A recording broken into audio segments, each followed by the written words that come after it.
Get Busy Show, toujours en direct mais en différé, avec toujours la Dream Team pour les intimes, et Rhodes, Alain Freeworker, David et les invités, Weedy, Marie, et puis Yasher, j'avais complètement oublié que t'étais là. Comme t'es dans un angle mort et que j'ai pas de rétro avec anti-angle mort, je t'avais pas vu. D'accord. Je suis vraiment désolé. Ok, désolé. On en a parlé pour profiter. Alors on est toujours avec Marie d'Empoigne pour la sortie de son bouquin qui s'appelle Et ça se Et met elle où s'appelle pas d'Empoigne, c'est pas son vrai nom. Ouais, mais bon, elle a une famille, elle a des conneries. Balance pas, Elle a balance un vrai pas. boulot, quoi. Et donc voilà, donc Marie qui va nous C'est lire comme une toi, petite. tu t'appelles pas Ril Musul. Excuse-moi, mais c'est pour cette raison-là, parce que Cher disait, t'as une famille, c'est pour ça que t'as pris un pseudo. Parce que t'as l'air Non, tellement à c'est- l'aise par rapport à tout ce que tu Non, c'est parce racontes et que malgré toutes les qualités de notre pays, il y a quand même un vrai. Ils sont quand même très frileux sur la sexualité. Et moi, je travaille plutôt dans l'art et dans la culture. Et franchement, c'est chaud de travailler dans des maisons de vente ou des choses comme ça si on voit mon vrai nom et qu'ils peuvent. tout. Ça aurait pu se transformer en boulet pour toi, finalement. Ouais, plutôt. Non, puis ça fait un petit jeu de mots avec ton vrai nom, Voilà, sans le c'est dire. ça. C'est ça. J'expliquerai après. En off, quoi. Oh, Toi, tu sais des trucs que nous on sait pas. et Bah ça ouais, mais m'énerve, bon, ça. bah ouais. Comme ça, vous êtes obligé de me garder, vous pouvez pas me tuer. Ah, ça, c'est toi qui le dis. Et ouais, non mais c'est comme Touko et Blondin dans le bon la beauté le truand, tu vois, il le tue pas parce qu'il a le numéro de la tombe à Sadil. Bah là c'est pareil. C'est qu'on avait dit la même chose au petit Grégory. Allez Marie, est-ce que tu as une bonne anecdote à nous lire, une de tes préférées? Alors, est-ce que tu as tout mis là-dedans ou est-ce que tu as mis justement des anecdotes de côté en disant Est-ce celle-là que elle est- tu t'es censuré? J'ai essayé de rester dans le feutré. Je suis pas trash. Non mais c'est soft, c'est écrit de manière assez soft de toute façon. Voilà, j'essaye de rester. Alors, donne-nous une bien trash. et drôle Ah aussi, bah parce attendez, que t'as des je cherche, titres et alors. des choses comme ça qui sont... Non mais moi j'ai appris plein de trucs par bien exemple. pensé. J'ai appris qu'il y avait des godes éjaculateurs par exemple. Ou bien qu'il y avait des trucs, alors visiblement tout un tas d'outillages au rayon motoculteur, etc. pour les stimulateurs de prostate. Tout à fait. Lis-nous le passage avec nous. What the fuck? Je peux éventuellement vous parler. On parlait des cabines tout à l'heure. Il y en avait une qui me faisait rire. Je sais pas si je lis ou si je résume parce que c'est vrai que c'est un peu. Comme tu le sens. Le moment culture. Allez. Voilà. On mettra un petit peu de piano, on refera un peu de post-prod et on mettra On du se piano. croirait dans les nocturnes de Ouais, C8 c'est ça, quand on ouais. n'arrive pas à dormir. Ouais. C'est ça fait un peu Lisez avec Marie. le masque c'est et ça. la plume. Tu Vous vois, êtes c'est un toujours peu, sur l'apostrophe. Bon, j'y vais alors. On mettra du Richard Klederman, puisqu'on en parlait tout à l'heure. Donc, un soir après 2 heures, un couple entre dans le magasin. L'homme est ivre et la femme qui l'accompagne n'est pas mieux. Leur amour semble régi par le taux d'alcool qui siège dans leur sang. Ils s'embrassent frénétiquement au beau milieu du magasin, son rouge à lèvres à elle migrant sur les lèvres violacées par le vin de l'homme. Impatient, il recharge sa carte et monte en cabine avec son acolyte. Le bourdonnement du magasin est interrompu au bout de quelques minutes par un cri strident, suivi de pas précipités dans l'escalier. L'homme, blanc comme un linge, apparaît.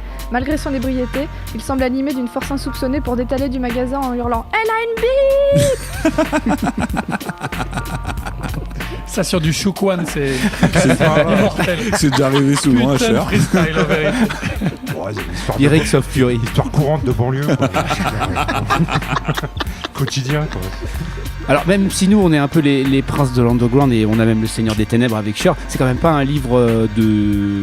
Enfin c'est pas confidentiel, je veux dire on le trouve absolument partout sur Amazon, Bien sûr, dans toutes les à bonnes la Fnac, librairies. etc. D'ailleurs comme on n'est pas très loin d'une grande enseigne de distribution, tout le monde va y aller après, en acheter un. Oui. Mais il est pas, de toute façon, l'idée c'est pas que ça soit grave le haut, c'est plus s'amuser de la sociologie du C'est lieu ça, et c'est tout tout à fait a ça. été C'est exactement plutôt sociologie, anthropologie, raconter de manière brute ce qui s'est passé. et ce que Ça les va gens ont désacraliser un petit peu cet environnement Le caméra qui est un peu café, tabou pour tout le monde en fait. Du sex shop. En le feuilletant tout à l'heure, j'ai vu un chapitre sur la bifle. Oui. Peux-tu nous en dire plus? Sur S'il te plaît. cette anecdote-là ou la bif en général? Les deux. Cette émission est la tienne. Alors d'accord, pour les incultes qui ne connaîtraient pas encore cette pratique, il s'agit d'une gifle, d'une mornifle qu'on exécute avec le chibre de l'homme susnommé. Voilà, qui est censé... Je sais pas si c'est chibre ou juste nommé qui m'excite le plus. trop littéraire, Répète s'il là. te plaît. S'il te plaît, répète. Bon, en gros, tu fous une baffe avec ta bite. Ah, voilà. C'est Voilà. ça, j'avais envie d'entendre. Voilà. Tu sais qu'avant on m'appelait Bud Spencer. Et alors, il faut répéter le mouvement ou c'est une fois, c'est quand. Ça peut être un aller-retour comme ça peut être D'accord. l'hélicoptère, enfin il y a plein Est-ce que de... ça peut être genre Ouais, escrime un petit hélicoptère. peu, truc de KPDP? On peut poker comme ça, et oui, il y a plein de choses. Est-ce qu'on peut possibles. mettre une uppercut? Absolument, mais ça il faut un peu d'entraînement, il faut de l'entraînement. D'accord. Ah Et ouais. donc le Là. chapitre sur ton bouquin, c'est Alors en fait, c'est une dame qui rentre dans le magasin et en fait, elle cherche à se procurer un jouet qui est assez haut dans les étagères et en fait, elle essaye de l'attraper sur la pointe des pieds. Je précise que c'est une dame assez âgée, hein, qui a 65 ans, je dirais. Ah, quand même. Et elle chope le truc, en fait, le truc lui échappe des mains et c'était un god en exposition en fait qui lui tombe dessus et en fait, il lui baffe, il lui vraiment bifle la gueule quoi. Putain, ma mère, elle m'a dit qu'elle était tombée des escaliers. Voilà, menteuse. Et donc voilà, il est tombé dessus et elle a dû se faire mal parce que c'est vrai que c'est assez lourd. Hein. Elle s'est fait bifler par un Ouais. god. Ouais, la classe. C'est drôle. Voilà. Ouais, t'as bah, voulu en écoute, tout cas vraiment disséminer plein d'humour, des choses comme ça. Et Ouais, j'ai essayé en sacraliser, tout cas. Ouais, un peu cet univers. c'est ça. Donc on rappelle le bouquin qui s'appelle Et ça se met où? Voilà. Alors si j'en crois ton livre, l'histoire du petit canard c'est nul. Pat Legan, un Ouais. gros plan. Le canard, faut arrêter tout de suite. C'est professionnel de sex shop. Je vous interdis d'acheter ce canard ridicule. Déjà parce que c'est nul, c'est vraiment de la grosse En merde. matière de sexualité, il vaut toujours mieux une dinde qu'un canard. Non mais en plus c'est vraiment, ça sert à rien. Ça se met nulle part. Il faut pas. Faut économiser vos sous. Wow. Oh non, On en reparle après si tu veux. Pas de soucis. Je fais une démo. non, un ça va tuto, aller. si Après, tu on va veux. parler avec Willy. On va parler carrément d'autre chose. On retourne au Val-Fouré après. Le Val-Fouré, justement. Tu vois. Quelle belle transition. Oh la vache. Sans transition. Et voilà, bah, je propose qu'on rentre directement dans le truc. Bon, tu vois, le Val-Fouré, les sex shops, mon esprit part en couille. Merci. J'apprécie les chansons qui parlent de crâne comme moi.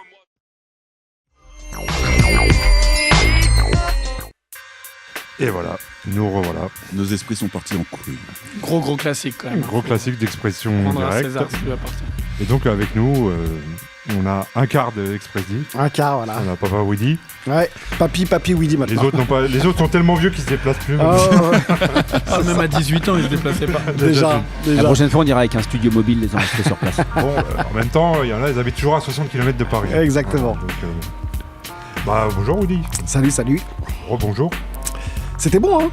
La petite Ouais, discussion entre héros et érotique.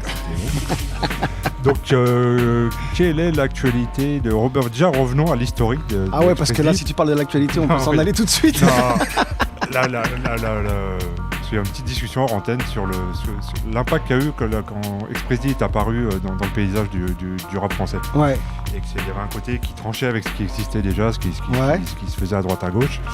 Et En c'est vrai que gros- pour beaucoup de gens, Expressi, ça a été la première représentation vraiment de mecs de quartier qui font du rap. Quoi. Mm. C'est-à-dire, on peut dire Kaira qui font du rap. Bah, Des juste- mecs pas habillés en Zoulou. voilà, c'est Ministère ça. aussi. Voilà. Je crois que juste avant nous, il y avait les NTM, Rockin' Squat, Assassin, Solar, tout ça. Et ils représentaient le hip-hop carry, quoi. Pour nous, c'était mortel parce que évidemment, ça venait de. tu vois, Je dirais qu'ils représentaient le hip-hop parisien. Mais pour le coup, Là, comme, c'était la quand même, banlieue après mais qui quand est même apparue. bien pompé sur le truc Quinry qui ressemblait pas aux mecs du quartier, puisque à partir du moment où toi tu commençais à t'habiller avec un baggy ou quoi que ce soit, les grands du quartier ils disaient C'est quoi que ça? c'est quoi ton style, tu vois ce que je veux dire? Bah, nous, même quand on a ramené les 500 à noir, on se faisait insulter. Voilà. Donc pour le coup, quand on est arrivé, on s'est dit que nous on allait représenter. En même temps, nous on kiffait le hip-hop et donc on se disait qu'est-ce qu'on allait ressortir de ça. Si c'était pour représenter New York ou machin, ça servait à rien, quoi. Tu vois, il fallait représenter chez toi. Donc, quand on arrivait dans les soirées parisiennes, on était toujours habillés en 3/4 avec un Bob Lacoste, tu vois, où les gens ils se demandaient ce qu'on foutait là, quoi, tu vois. Et c'est pour ça aussi, il y a un quiproquo aussi par rapport à ça, parce que vous avez ramené ce côté-là, mais en même temps, d'autres gens ont pu considérer que vous n'étiez pas hip-hop. Ouais, voilà. Alors que, moi, comme je te connaissais d'avant, avec STK et Avec tout ça, STK, vous avez ouais. un vrai passif de Ah ouais, grave. tagger, de danseur, vous avez toujours aimé vraiment là, embrasser la culture hip-hop, quoi. Mais on kiffait venir de loin, en fait. Tu vois, parce que plus les mecs étaient proches de la banlieue limitrophe de Paris. Ouais, l'éloignement, ça cristallise une Voilà, vraie nous on identité, les quoi. appelait vraiment les Zoulous, quoi. On disait regarde-moi tous ces Zoulous, et il y avait souvent des bagarres avec eux, tu vois. Il y avait un conflit d'idées de ce qu'était la banlieue, tu vois. Et souvent les mecs de chez nous respectaient pas les mecs qui s'habillaient, ou qui avaient des coiffes bizarres, qui s'habillaient, tu vois. C'est vraiment un truc de Par goût contre, au on aimait sens bien, donc péjoratif. souvent on leur prenait. Tu vois, Ce sur la fête. que vous exprimiez parfaitement dans ce que vous portiez dans vos apparitions, c'est-à-dire Le on garde 30-40 le style des grands de notre cité. Ce qu'on appelait les rorties.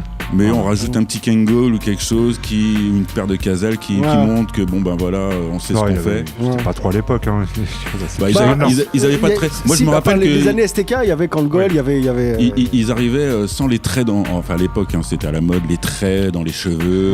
Il fallait se faire des coupes dans tous les sens, etc. Les sourcils taillés d'Akhenaton. Exactement. Et eux, ils arrivaient avec vraiment le style des grands frères, ce qu'on appelait à l'époque les grands frères, c'est l'afro. Bon après, c'est pas qu'une question de look, parce que si c'était juste de l'apparat, c'est pas ça. Mais même dans le texte, tout ça, ça. D'ailleurs, c'était pas une question de look, parce que c'est une question de look dans le sens où quand t'es dans un endroit. C'est une sorte de mode quand même en fait. T'es le produit de ton environnement. Voilà, t'es le produit de ton environnement. Donc tu cherches pas à te mettre en 3/4 pour faire plaisir à Paris. Tu vois. Vous saviez que tu sais que toi, quand t'as le 3/4, tu commences à prendre une sorte de statut. Tu vois. Et si tu mets le 3/4 et que t'es le pédale, ça va pas trop le faire non plus quoi. Parce que à la fin du compte, les gens ils disent tu veux t'habiller comme un rorty toi, et tu vas prendre des baffes si t'as pas de couilles quoi. Tu vois, je veux dire. Et donc vous avez amené cette image-là dans le paysage hip-hop français. Voilà, et c'est vrai qu'on avait le cousin de Sarcelles qui nous ressemblait bien par rapport à ça, parce que voilà quoi. Nous on avait des Express à Saint-Denis, c'est-à-dire que toutes les banlieues avaient des représentants d'Express. Tu sais quoi, moi en tout cas, je voyageais tellement peu, parce que pour moi c'est un voyage d'aller à Saint-Denis, qu'à la fin du compte, je croyais que le look NTM c'était le look de Saint-Denis, toi. Et après, effectivement, on s'est aperçu que c'est des ovnis à Saint-Denis, les NTM, c'était les seuls à mettre des baskets voyantes, etc. En fin de compte, c'était le côté hip-hop d'un truc qui était moi, petite anecdote, mon gars, la première fois que j'ai vu des Nike à Saint-Denis, c'est Shen qui les avait. J'étais au lycée, c'était bien avant NTM, avant Get Busy et tout ça, tu vois. Alors que nous, on était en Tobacco, Stan Smith, Achille. Le premier mec que j'ai vu ramener des Nike, c'était lui, quoi. Voilà. Et donc vous avez écouté à fond tout ce qui se faisait à l'époque au niveau américain, et tu me disais que mon esprit part en couille est parti quand même de...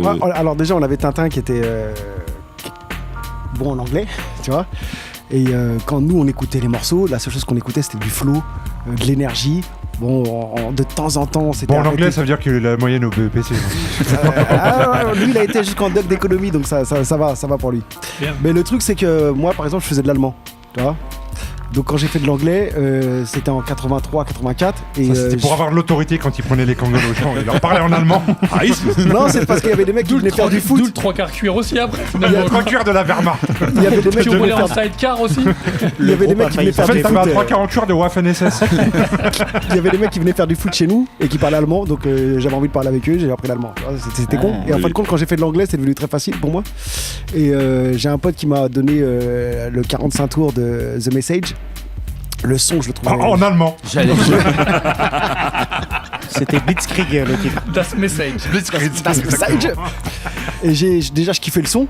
Comme beaucoup, on a tous kiffé ça, quoi, à l'époque. En France, on a tous aimé l'Allemagne à un moment. Et puis, comme vous, eux aussi, ils avaient des vêtements en cuir. Voilà.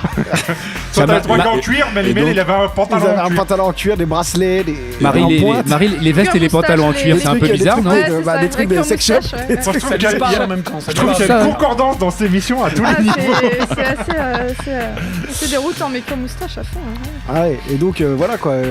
Moi, c'est vrai qu'Urtra avait une petite moustache. Juste un peu plus serré le cuir que. C'est ça. Quand moi j'ai lu, quand j'ai compris, en fait, j'ai donné ça à ma prof d'anglais en lui disant est-ce qu'elle pouvait me traduire ça, et elle me l'a ramené un petit peu gêné en me disant ouais c'est un peu brut et tout ça, mais bon je te l'ai traduit. Elle la comprenait pas comme toutes les profs d'anglais. Et depuis The Message, pour moi tous les autres raps aux années 2000 quoi, ça a été que des dérives de The Message quoi. Pour moi tout est dedans. Tu as fait l'architecture de ton rap là-dessus. Le mec il parle en 3 minutes là, il a fait tous les autres raps quoi, tu vois ce que je veux dire.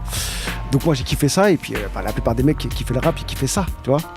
Vous êtes l'un des premiers groupes à avoir introduit un mot, on va dire un peu sale dans un titre. Moi j'avais jamais entendu le mot couille dans un titre avant. Par contre t'écoutais le mot esprit. Non, c'est vrai que peut-être que si ça s'était appelé Mon esprit part en testicule, vous en avez vendu plus. C'est ce que tu veux dire. Non mais alors pareil là pas con, il y a un quiproquo, j'ai toujours cette image que ça serait que les Kaira, tout ça, Expressy. Mais dans Expressy déjà il y avait un côté assez musical. beaucoup. Oui. Il y avait comme une espèce d'influence un peu funk, G-funk, tout ça, dans ça. Il y avait toujours un peu, même là on l'a entendu dans mon esprit pangouin, des parties un peu chantées, Ouais, tout ça. ouais. Parce que toi, t'as une vraie formation Une musicale, formation tu joues des musique, ouais. instruments, Ouais, tu... ouais. Pianiste parce que à la base, c'est... ouais.